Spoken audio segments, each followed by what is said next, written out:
Do you believe in setting boundaries, even if it means losing people? I used to tell myself I was the glue that kept our family from flying apart. The person who booked the houses and prepaid the deposits and ordered the groceries and settled the restaurant checks with a card that always seemed to appear before anyone else had even started patting their pockets. And I told myself it was love and tradition and keeping the peace, until the night my phone lit up with something I was never meant to see, and the whole story I had been telling myself slid off like a cheap label soaked in hot water. If you asked me why I kept paying, I would have given you the reasonable answer first, the one that sounds adult and measured. That I had a good job and it felt easier to just take care of the bill and keep the conversation moving than to watch everyone wrestle over a few dollars while the waiter hovers and the dessert melts. But if you had pushed a little harder, I would have admitted the softer truth, that I liked being the reliable one, and I wanted my mother to relax and my father to stop worrying, and my brother to show up without a list of excuses, and my cousins to bring their kids without calculating whether the trip would break their month. And yes, there was a part of me that liked hearing the thank yous even when they came late and sounded like a line read from a tired sitcom. The pattern built itself year by year, holiday by holiday, like a habit you do not notice until you are already halfway through it, and by the time I did the math in my head and realized what I had covered for the last few seasons, we were already talking about the next gathering, and it felt petty to bring up the past totals when everyone was trading recipes and flight times and acting like we were all just grateful to have time together. Which is a beautiful sentiment when you are not quietly moving money around so the charges do not hit on the same day and make you look like an idiot. I told myself boundaries could wait until after the next round, that I would raise it gently at a neutral moment, maybe on a regular Sunday call when no one was stressed, but there was always some new crisis that made my timing feel cruel. A work layoff for one cousin, or a sick pet for another, or my brother's car deciding it no longer believed in starting, and I kept stepping in because it felt heartless not to, and because once you become the person who fixes things it is easier for everyone else to forget there was ever another way. There were moments when I tried to stop, like the year I suggested we split costs evenly and my aunt laughed with this surprised little chirp as if I had told a joke that did not land. And then my mother looked at me in that careful way that says, let it go for now and we can talk later. And later never came because the turkey had to be carved and the kids needed someone to keep them from launching cranberry sauce at the ceiling. And my resolve slid down the drain with the gravy. I am not proud of how long it took me to get angry, because the warning signs were not subtle, like the way my brother would call me the planner in this joking tone that made planner sound suspiciously like enabler. Or how my cousin Jenna would post those chirpy captions about family meaning everything and then text me privately to confirm that the rental payment had cleared because she needed to know if she should bring snacks or not. As if chips were a major fiscal decision while I was covering the house. The anger finally arrived not as a dramatic explosion, but as a low steady heat, the kind that dries you out from the inside. When I realized I had passed up a weekend away with friends because I did not want my balance to look reckless right before I paid deposits for people who did not even pretend to argue with me anymore, and I felt something harden, like a click in a lock that had not been working for years. I started noticing the small remarks that I used to excuse, how my father would say she has it handled with a pride that warmed me and an expectation that burned me. How my mother would murmur you are so generous in that tired voice that made generous sound like a chore we had all agreed I would do. How my brother would slap my shoulder and call me the bank with a grin that made me want to press the emergency stop button on the whole ride and make everyone get off. So when the next round of planning started and my phone filled with the usual flurry of dates and menus, and can you check the rental policies, and should we do the big dinner on the first night or the last,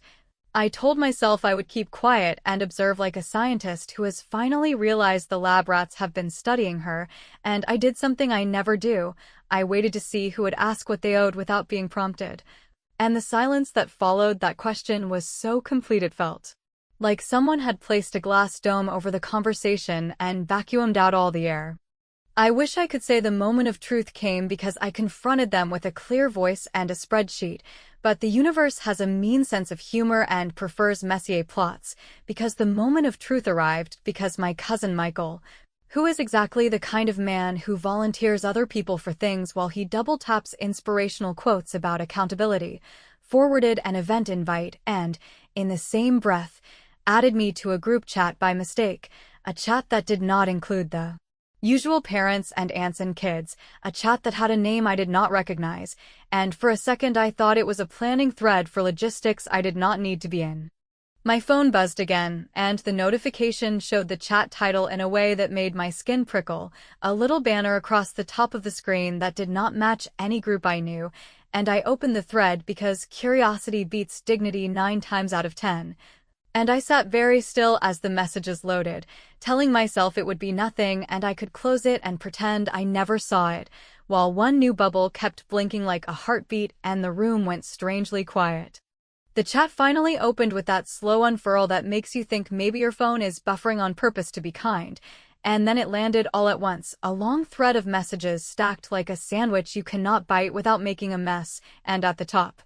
in a cheery tone that made my stomach turn because people always keep cruelty dressed as casual, was the title I would spend months trying not to hear in my head, a name someone thought was funny and everyone else kept because going along is easier than being decent, and it said, with a smugness you could hear even without sound, Holiday Leech. Which would be hilarious if the joke were not about the person who had been covering the bill while the jokers were arguing over side dishes and pretending their wallets were decorative. I scrolled, and for a minute I convinced myself I was misreading the tone, that it was satire or a weird inside joke that had nothing to do with me.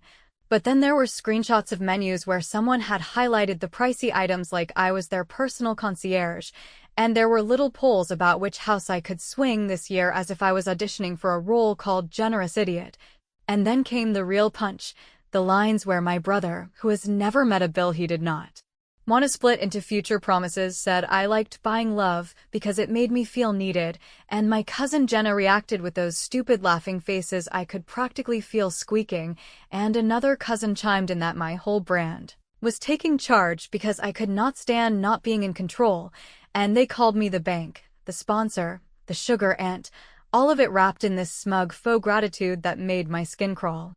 When you see what people say when they think you are not in the room, you learn who they are with a clarity you cannot unlearn, and what I learned in that stream of half-jokes and bold insults was not just that they took advantage. It was that they had rewritten the story to cast me as a needy show-off who bought affection, which is convenient if you want to keep taking without ever calling it that, and I sat there with my phone warming my hand, and I felt something inside me line up, as if all the loose thoughts I had been waving away were clicking into place one after another, a row of snaps closing on a bag I should have shut a long time ago.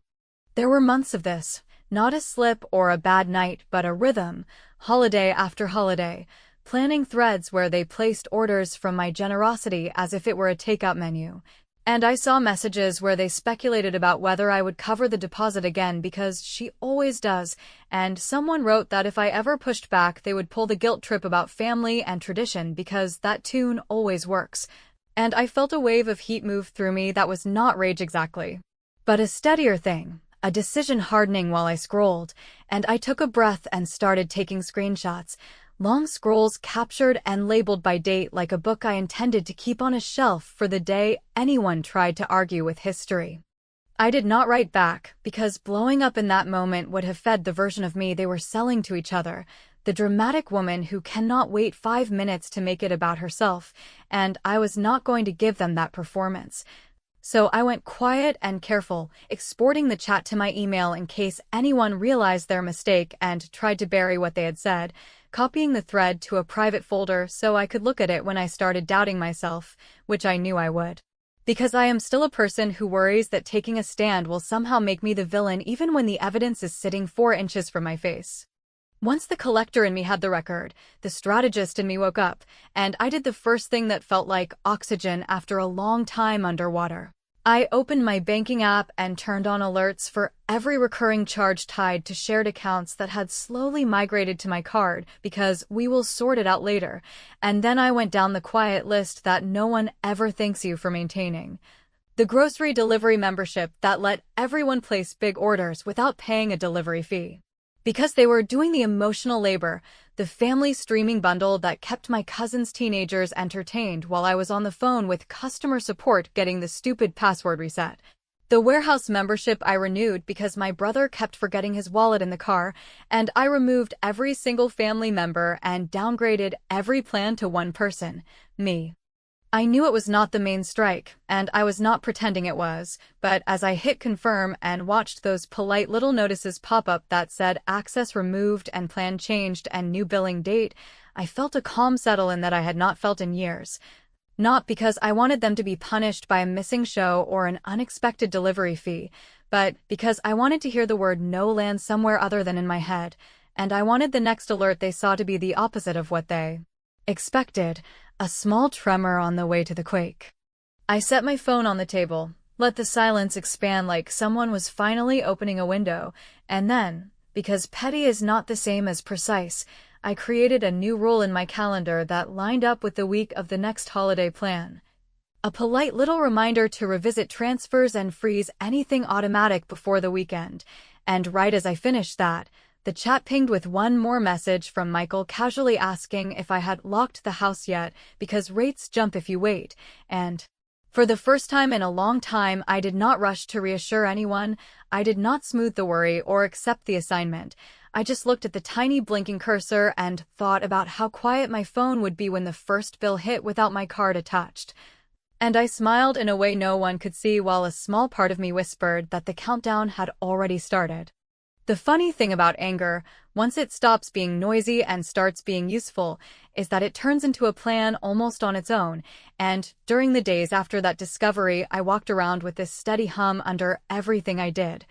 The kind of focus that makes you answer only what is necessary and note everything else for later, and the debate I had with myself was not whether I should confront them. Because the urge to send a single furious message and drop the whole archive into the chat was so strong it made my hands shake, but whether I wanted a short fire that made them feel dramatic for an afternoon or a quiet burn that would deny them the one thing they never bothered to hide they counted on, which was me paying for the whole show while they acted like they were doing me a favor by letting me. I started where every tired adult in this country starts when they finally decide to act like their own advocate, which is the bank app. And I sat with a notebook and wrote down every autopay and every saved card and every vendor that had crept into the family budget through a favor that never rolled back. And I called an actual human and asked direct questions I had avoided for years because I did not want to be the difficult customer and the representative, who was calm and practical in a way I appreciated, walked me through things I should have learned sooner, like how to disable merchant approvals one by one, how to set temporary locks that stop any charge unless I hit approve, how to create a new virtual number for any future rental so the old one would decline even if someone tried to reuse it without my consent, and when we were done I felt like I had stepped out of a fog I did not even realize I had been living in. Because I know how my family operates and because I have spent years smoothing problems before anyone else notices the wrinkle, I also did something that felt small and ruthless at the same time, which was to change every primary contact on every shared service from my number to the person who had been loudest in the joke thread, which turned out to be Michael, and I did not do it to embarrass him in public. I did it because if there were questions about renewals or missed payments or sudden cancellations, the first ping should go to the person who thinks delegation is a personality, and I will admit I smiled when the confirmation email started coming in with his name spelled correctly because I took the time to do it right. I cleaned up in places no one would ever think to look, removing my card from the reservation platform we had used for years, tightening two-factor on the travel profile they always nudged me to sign into because I was the organized one, and creating a fresh folder for receipts labeled with the holiday name and the word never again in a way only I would see, and then I turned to the thing that had kept me up at night, which was the deposits for the coming weekend, because the habit was to send the money early to secure the good place, and the new habit was to schedule a freeze that would hit right when they assumed my transfer would slide through unnoticed like it always had, so I set the lock for the exact morning the host expected payment. I saved a clean screenshot of the frozen status in case anyone tried to gaslight me about what had happened, and I wrote a single sentence I could paste later that said, in the calmest tone I could manage, that my transfers were frozen and the bills were no longer mine. It would have been easy to make noise, to post the screenshots of the chat and call everyone by name and let the older generation watch the younger ones squirm, and there was a version of me that wanted that spectacle. But there was a smarter version that wanted the message to be delivered without volume, which is why I backed up the chat to a private cloud, printed a few pages for my own sanity in case anyone tried to turn the story inside out. And then I prepared for what came next by booking a quiet place out of town under a different email so no one would think to check shared accounts or loyalty points, and I left a note with my neighbor to water my plants and a spare key with a friend. And I turned off location sharing with family because I did not want to spend the weekend justifying my whereabouts to people who had already decided I was a punchline. When the family thread ramped up with the usual lists and the predictable nudges, do we like the bigger house or the cheaper one? Can someone call the caterer? Should we do the game night on the first evening or save it? Should I bring the pie or is that covered? My fingers stayed still, and I let them plan a party hosted by a ghost who was tired of buying everyone else a good time, while my private messages were quieter and sharper, a note to my mother explaining that I loved her and would talk after the weekend, a note to my father telling him to focus on enjoying himself and not to try to fix anything on my behalf, and a draft to my brother that I did not send, because sometimes the most honest message is the one you withhold until the bill lands in the right hands. By the end of that week, I had a calendar reminder set to post the screenshot at the hour when the payment would usually clear, a bag by the door with everything I needed to be unreachable without being unsafe, and a phone with silence threads and a new focus mode called Peace that would let through only the calls I chose. And as I lay in bed on the night before the weekend, watching the tiny notification lights stay dark because I had finally turned off all the little tethers, I felt the old anxiety try to bargain with me about kindness and fairness and not making a scene, and I answered it with the simplest promise I have made to myself in years, which is that I would not pay for one more insult dressed as tradition. And I closed my eyes knowing the clock was set, the freeze was armed, and the next move would not be loud, it would be undeniable. The morning the rental host expected the balance to clear arrived with the usual chorus of polite nudges in the family thread about arrival windows and who was bringing what and whether the kids should sleep in the bigger room or the quieter one. And I watched it roll by with that strange calm that shows up when you have already pulled the pin and set the timer, because the work was not to argue anymore or to secure anyone's approval. The work was simply to follow through on a decision I should have made years ago. So I opened my banking app, confirmed the transfers were frozen exactly as planned, took one clean screenshot that showed the bright status line saying funds unavailable for scheduling, and dropped it directly into the chat with a short, steady line that said my transfers were frozen, the bills were not mine anymore, and logistics would need to be handled by the people who had been planning the party they assumed I was going to buy.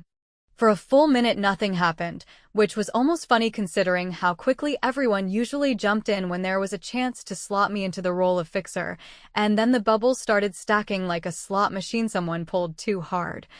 With Michael asking if this was a joke because rates change after lunch, with Jenna chiming in that I could not do this without a heads up because guests were counting on me, with my brother trying the old childhood button by saying we would talk privately and I should take this down before it got messy, while my mother sent a soft message asking if I was all right, and my father, who does not waste words, wrote that he would call me this evening to understand what changed. And I felt my heart hit that familiar fast rhythm, and then slow on its own because, for once, the demand to fix it was not mine to answer. The host system did exactly what I had arranged it to do when the payment did not arrive, which was to send the first failed charge notice not to me but to the primary contact on the reservation, who, by a truly fortunate coincidence that I will never apologize for engineering, was now Michael, and from the timestamps I could see the panic happen in real time as he tried to wrestle the thread back into obedience, asking for a quick temporary transfer just to hold the booking because she will reimburse us later, and then pivoting to the guilt play about family memories and how traditions matter, and while he typed in circles I put my phone face down, zipped the small bag I had packed the night before, dropped my house key with the neighbor who had kindly agreed to water the plants, and started a long quiet drive out of town with the car stereo off and the ringer set to the mode that lets emergencies through but keeps everything else in a waiting room. It would be dishonest to pretend I did not feel tempted to send the other screenshots right then and there, the ones that showed the nickname and the jokes and the smug planning. Because a part of me wanted to light up their phones with their own words and let the older relatives see the cute little brand they had created for me when I was not in the room. But the whole point of this move was to stop paying. Not only with money, but with my energy, so I kept my thumb off the nuclear button and let natural consequences do the talking, which they are very good at when people suddenly have to look at a bill they thought belonged to someone else. About an hour into the drive, my phone started throbbing with the kind of busy vibration that means someone is losing their mind, and the previews told the outline clearly enough without me opening anything. Because there were missed calls from Michael and double texts from Jenna and a new group message that was not our usual thread, which I correctly guessed was a frantic side chat created to loop my parents in for leverage, and then, like a small gift from the universe, a notification arrived from the reservation platform that the contact information had been updated by the primary and that questions about the account should be directed to him, which told me he had tried to block me from the portal as if I were the problem. And within minutes I saw the oldest trick in the family book play itself out, a screenshot of my frozen transfers pasted into the large family thread with this martyred caption about last-minute changes that put everyone in a tough spot, followed almost immediately by him making the mistake I had expected, which was to forward the wrong image from the wrong chat and splash the ugly nickname across the same audience he was hoping to recruit for pressure. I did not answer my parents right away because their calls were not about my safety. They were about making the event happen without a public meltdown, and I was not going to take that job back after resigning from it so neatly. So I sent each of them one private message from a rest stop that said I was safe, that I loved them, that I would be out of contact until Monday, and that they should not stress themselves trying to solve something that did not belong to them, which is the sentence I wish I had learned to say years ago. And then I put the phone back down and kept driving until the city fell behind me and the weekend settled in front of me like a long clear table where I could finally eat my own meal without sharing the check.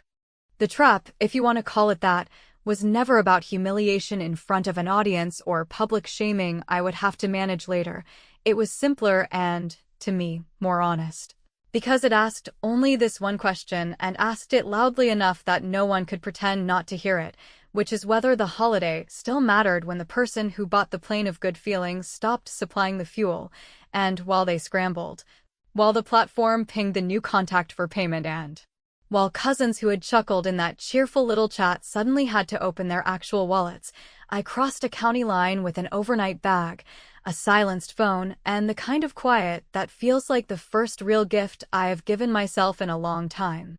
I spent the weekend doing something so simple it felt almost defiant, which was to let the world carry on without my constant monitoring, and in that quiet I let the phone live face down while I ate when I was hungry, slept when I was tired, and reminded myself that not answering is also an answer, and when I did glance at the lock screen in short deliberate intervals the story unfolded exactly as I knew it would, because the host sent the failed payment warning to the new primary, who spun himself into knots asking everyone to front a little bit now and promising they would settle later, and when that did not land he tried the tradition speech that used to hook me so reliably. Only it landed like a recycled slogan now that the person who paid for the tradition had stepped out of frame, and then, because panic makes people sloppy, he accidentally sprayed the wrong screenshot into the big family thread and put the ugly nickname in front of the same older relatives he had hoped to recruit as pressure, which meant the first true conversation about how this machine had been running finally started without me lifting a finger. There were messages from cousins who suddenly discovered the concept of equal contribution when the deposit belonged to them and not to a faceless future. There were side texts from aunts who admitted they had suspected the arrangement felt skewed, but had not wanted to make waves. There were 2 voicemails from my brother alternating between charm and scolding, because he has always thought other people's energy is a resource he can negotiate like a price on a used car, and there were short Direct notes from my father and my mother that I did not ignore so much as set aside until my own thinking had settled, because the truth is that I did not walk away to punish them. I walked away to make the cost of their comfort visible. And it turns out that nothing illuminates invisible labor faster than removing it in one clean motion and letting the lights go out. By late afternoon on the first day, the booking was canceled with a small fee that did not belong to me anymore, and the chorus of texts shifted from confident to sour as the last-minute scramble moved from bluff to reality. And I watched without comment as the same people who had found me controlling when I organized everything discovered that planning requires decisions, commitments, and money that shows up on time, and when I finally returned a single call, it was to my mother. And I told her calmly that I was safe and that I loved her, and that I was not interested in sitting on a speakerphone while adults argued about who should rescue a weekend that had depended on my silence. And to her credit, she did not try to twist love into duty. She just breathed out and said that maybe this was overdue, which I took like a small glass of water after a long walk. That night, with the calendar reminder I had set ticking over in my pocket, I wrote one message that I scheduled for the following morning because I wanted it to arrive after the dust had settled and the first bruises of inconvenience had started to color the story. And I kept it as simple as I could manage while saying everything I had bitten back for years, telling them that I had seen the chat and that I did not need explanations or apologies typed in a panic, that my transfers were frozen and would stay frozen, that I would not be attending any gathering that relied on me to play the financier under the banner of togetherness, and that if anyone wanted me there they could prove it by paying in advance and in full like adults who respect each other instead of making a spectacle when the human credit card goes on strike. And I attached a single image that was not the ugly nickname and was not a poison collage, but a neat page of receipts that showed the pattern in plain language, without a single accusatory adjective, and under it I wrote a line that said the balance of past holidays is closed, call it even, and the future runs on transparency or it does not run at all. Before I hit schedule, I sent individual notes to the only people who deserved them, which were my parents, telling them that I did not blame them for a culture they did not design, that I would love to see them under terms that did not require me to buy the mood, and that I would gladly host them for a simple meal at my place with no theatrics and no quiet deals. And I left my brother on read, because at some point you stop negotiating with a person whose favorite argument is that you are making him feel small by refusing to make yourself smaller, and then I turned the phone completely off and let the night belong to me, which felt so good I wanted to bottle it and keep it in a cabinet for the next time my old instincts start performing CPR on someone else's convenience. When I drove home on Monday, the air in my chest felt different in that way you notice only when the pressure changes, and the messages waiting for me were exactly the mix you would predict, with a handful of defensive essays I did not read, a handful of acknowledgments that sounded like grown adults trying the truth on for once, an apology from Michael that sounded like a man who finally realized a joke is only funny when everyone can laugh, and 3 short sentences from my father that said he loved me, he was proud of me, and that he would see me next weekend, and that was enough to remind me that letting people experience the consequences of their choices is not cruelty, it is clarity.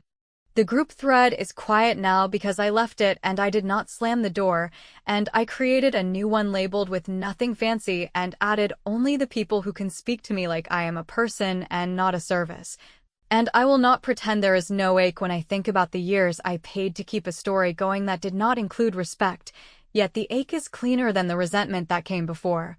And when the next holiday shows up on the calendar, it will do what all true things do, which is reveal who is willing to meet it honestly, because my final move was not the screenshot or the silence, it was the decision to stop underwriting other people's comfort with my peace and my paycheck, and to let that decision stand without a closing argument. Which is how you know I won, because I do not need them to say it, I can feel it in the quiet where my phone used to shout.